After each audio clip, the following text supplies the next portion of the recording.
Every day, we work to create a province that's more progressive, more sustainable, and more caring. A province where no one is left behind. So when people ask me, Rachel, what would you have done differently? I say, well, that's easy, because I know the people on my team, and we know who we are together. Joe Cece would be making sure Calgarians hit by last weekend's hailstorm had access to disaster relief funding. Kathleen Ganley would be providing funding for at-risk victims of crime. Heather Sweet would be looking out for people with addiction. Shannon Phillips would be lowering insurance rates, and Darren Billis would be supporting small business. Lauren Dack, Chris Nielsen would be protecting places like Cargill, making sure we had OH&S on site to keep people safe.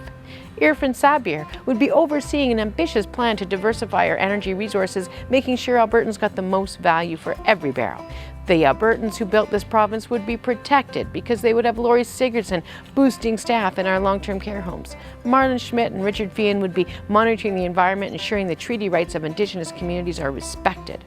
Our most vulnerable Albertans would be looked after by Marie Renaud, who boosted support so no one would have to suffer the pandemic alone. John Carson would be offering rent relief, while Thomas Dang and Rod Loyola would be building the Green Line, not siding with the UCP's rich donors. Sarah Hoffman would be making sure kids have every support that they need to learn at home, because no one falls behind under her watch. Every student with special needs would get the help they need, and schools would have more teachers this fall, not less.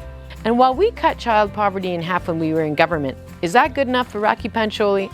No. She'd be getting that other half out too. She'd be overseeing the most massive expansion of childcare Alberta's ever seen. Nicole Goring would be standing with people in our arts community, finding ways to take live theatre online, and already planning ahead for Fringe 221 and events across the province.